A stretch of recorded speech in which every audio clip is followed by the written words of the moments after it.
안녕하세요. 대만 설명서예요. 오늘은 대만 군대에 대해서 한번 얘기해 볼까 해요. 아마도 한국 남자라면은 많은 분들이 군대를 거의 다 다녀오죠. 대만도 기본적으로는 같습니다. 이게 다 군대가 의무 군대고요. 최근에는 중국과의 긴장감 고조로 인해서 의무 복무 기간이 1년으로 늘어났습니다. 한국과 18개월에 비하면 아직도 좀 낮은 편이긴 합니다. 의외로 한국 분들 중에는 대만에 대해서 잘 모르시는 분들도 많아요. 아주 기초적인 면에서요.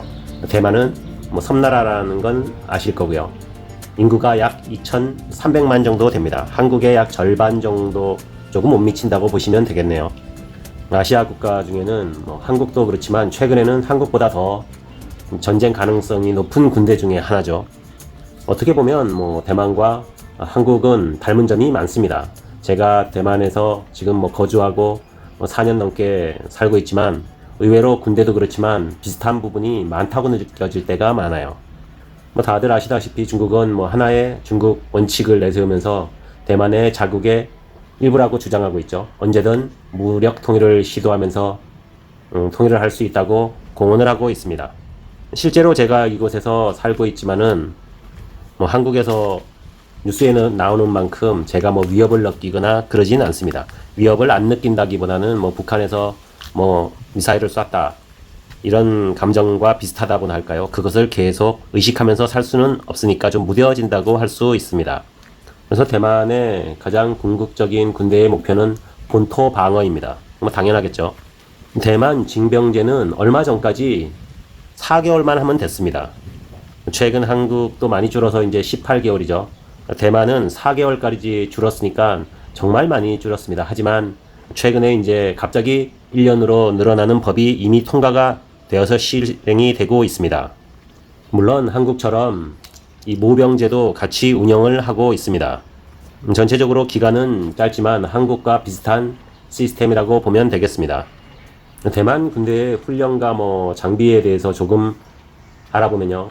현실은 좀 냉정합니다. 군 장비는 아무래도 좀 노후화가 됐고 병력은 한국처럼 점점 더 줄어들고 있습니다. 그래서 1년으로 징병 기간이 늘었죠. 또한 사기도 좀 낮은 편입니다. 최근에는 미국의 최신 무기도 도입을 하고 훈련 개편도 많이 진행 중이지만 아무래도 중국과는 현실적으로 체급 차이가 너무 많이 나죠. 한국과 북한과의 체급보다 더 많이 날 겁니다. 그것도 반대로요. 한국은 북한보다는 핵이 없다 뿐이지 상당히 압도한다고 볼 수 있거든요. 그래서 언론이나 약간 국민들의 생각을 봐도 미국에 어쩔 수 없이 의지하는 측면이 크다고 볼 수 있습니다. 아주 현실적으로 그렇습니다. 미국을 빼놓고는 중국을 대항해서 방어를 할 수는 없으니까요.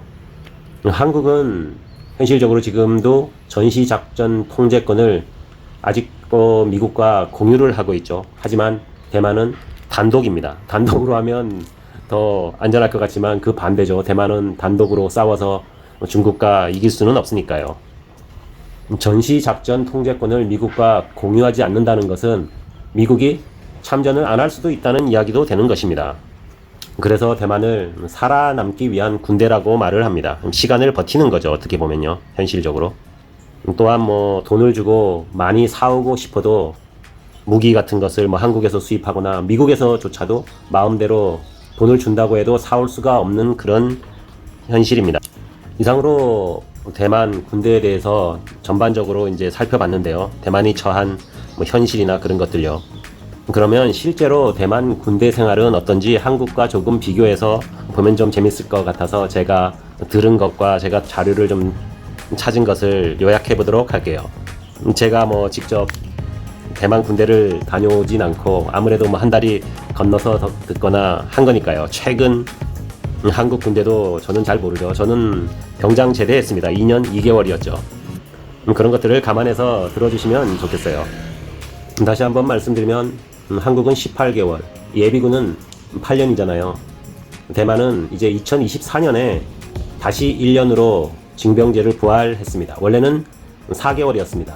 예비군 시스템도 있기는 합니다. 하지만 훈련을 한다거나 한국처럼 체계가 잘 잡혀져 있는 것 같지는 않습니다. 그리고 징병제가 얼마 전까지 4개월이었을 정도로 좀 약한 군대라는 이미지가 좀 강했습니다. 대만 군대는요. 4개월이면 어떻게 보면 약간 캠프라고도 할 수 있죠. 그런 것들을 의식해서인지 최근에는 1년으로 갑자기 많이 늘렸죠. 갑자기 1년을 가야 되는 남자들에게는 조금 타격이 있었다고 합니다. 하지만 큰 반발은 없었습니다. 모두가 좀 수긍하는 분위기입니다. 대만과 한국의 군생활을 분위기를 조금 비교를 해보면요. 한국은 아무래도 조금 더 계급 중심 문화가 강하다고 합니다. 아직까지도요. 뭐 상명 하복의 뭐 문화가 있고 최근에는 많이 그래도 누그러졌지만 군기를 강조할 수밖에 없죠. 유격 훈련도 해야 되고 GOP 뭐 GP 근무를 해야 되니까 훈련 강도도 높고 긴장도도 높을 수밖에 없습니다.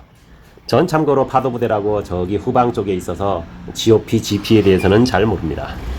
그에 반해 대만의 군대에서의 분위기는 특히 한 1년 전까지는요, 분위기가 상대적으로 좀 자유롭고 좀 느슨하다는 평이 많았고요. 군기도 좀 약하고 훈련 강도도 한국에 비해서는 많이 낮다는 것으로 알려져 있습니다. 제가 가오슝에 여행을 혼자 갔을 때 호스텔에 묵었던 적이 있었는데요. 그때 대만 군대를 들어간 건지 갔다 온 건지 그런 군인들이 한 3-4명 같이 묵는 시간이 있었어요. 뭐 제가 중국어를 잘 못해서 이야기는 나눠보지 않았지만 머리를 아주 짧게 자르고 했던 모습이 징병제 군인이었는지 직업 군인이었는지는 정확하게 모르겠지만 그 당시 제 느낌에는 그 군기가 그렇게 빠져 보이지는 않았습니다. 대만인 와이프에게 얘기를 했더니 아마도 군대에 이제 들어가는 학생들이 아니었을까 하는데 제 느낌은 직업 군인이 아니었을까 하는 생각도 들었습니다. 아니면 뭐 특수부대라든가요. 또한 최근에는 군대가 뭐 캠프냐 이런 지적도 많아서 훈련 강도를 높이고 있는 것으로 알려져 있습니다. 급여는요, 징병제 급여입니다. 제가 군생활 할 때만 해도 10,000원을 처음에 못 받았던 것 같은데요. 지금 뭐 병장 월급 기준으로 한국은 뭐 100만 원이 된다고 들었습니다. 그것도 점점 인상 중이었고요. 대만은 아직도 한 30만 원 정도 되는 것으로 알고 있습니다. 최근 한국 병장 월급을 듣고 저도 깜짝 놀랐습니다. 아, 많이 변했구나. 어떻게 보면 뭐 당연한 것이죠. 뭐 과거에는 나라에 돈이 없으니까 어쩔 수가 없었지만 이제는 돈이 좀 있으니까 처우가 뭐 개선되는 거는 당연한 일이라고 느껴집니다. 반면에 대만의 모병제, 그러니까 직업군인이죠. 직업군인들의 월급이나 뭐 급여, 뭐 복지면은 괜찮은 편이라고 합니다. 의무 복무를 하는 군인들의 상황을 보면요. 한국은 최근에 뭐 병사 식단이나 품질이 몇 년간 갑자기 많이 개선됐다고 들었습니다. 뭐 PX나 피복, 뭐 침구류 등도 많이 뭐 개선이 됐다고 들었고요. 대만은 한 2-3년 전까지만 해도 좀 많이 열악했다고 합니다. 하지만 최근 1년으로 늘리기도 하고 훈련 강도도 높이면서 의무 군인에 대해서 뭐 민간업체 식자재 납품이라든가 그런 개선을 많이 시도하고 있다고 들었습니다. 하지만 현 상황에서 볼 때 한국과 대만의 병영 환경을 조금 비교해보면 그래도 한국이 더 좋다고 합니다. 대만은 개선돼야 될 부분이 병영 환경에 아직도 좀 더 많은 것 같습니다. 여성에 대해서 살펴보면요, 한국과 같다고 보시면 됩니다. 여군은 국방의 의무는 없습니다. 하지만 직업군인은 한국처럼 원하면 될 수가 있습니다. 대만인 와이프의 친구 중에서도 장교가 한 명 있었는데 한번 만나본 적이 있었습니다. 밖에서 만나서 그런지 뭐 군인이라는 생각은 크게 들지는 않았었어요. 이렇게 대만 군대에 대해서 한국과 조금 비교해가면서 전반적으로 살펴보았어요. 한 번 더 뭐 이렇게 간략하게 정리해보면요. 복무 기간은 한국은 18개월, 대만은 12개월. 훈련 강도는 한국이 좀 더 높다고 볼 수 있고요. 급여는 한국이 약 100만 원 수준, 대만은 30만 원 정도 수준이고요. 예비군은 한국은 좀 더 체계가 잘 잡혀져 있고 대만은 거의 뭐 형식적으로 존재한다고 보시면 되고요. 국민 인식 수준에서도 뭐 한국은 공감이 굉장히 많이 크죠. 당연히 군대는 가야 된다는 이런 의식이 많이 팽배해 있는 거 맞죠? 확실하죠? 대만은 과거에는 좀 인식이 낮았지만 제가 옆에서 봐도 최근에는 확실히 젊은 애들이 인식이 좀 더 개선이 되고 국민들의 인식도 개선이 되는 것으로 보여집니다. 가장 바라는 것은 한국이나 대만이나 전쟁이 안 났으면 좋겠습니다. 전쟁이 나면 정말 뭐 모두가 다 손해죠. 특히 일반 국민들은 덕보는 사람이 아무도 없습니다.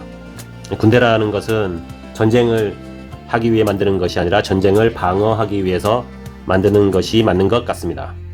재밌게 시청해 주셨으면 구독과 좋아요 눌러주시면 감사하겠고요. 다음에도 재밌는 영상, 흥미로운 영상으로 돌아오도록 하겠습니다. 감사합니다.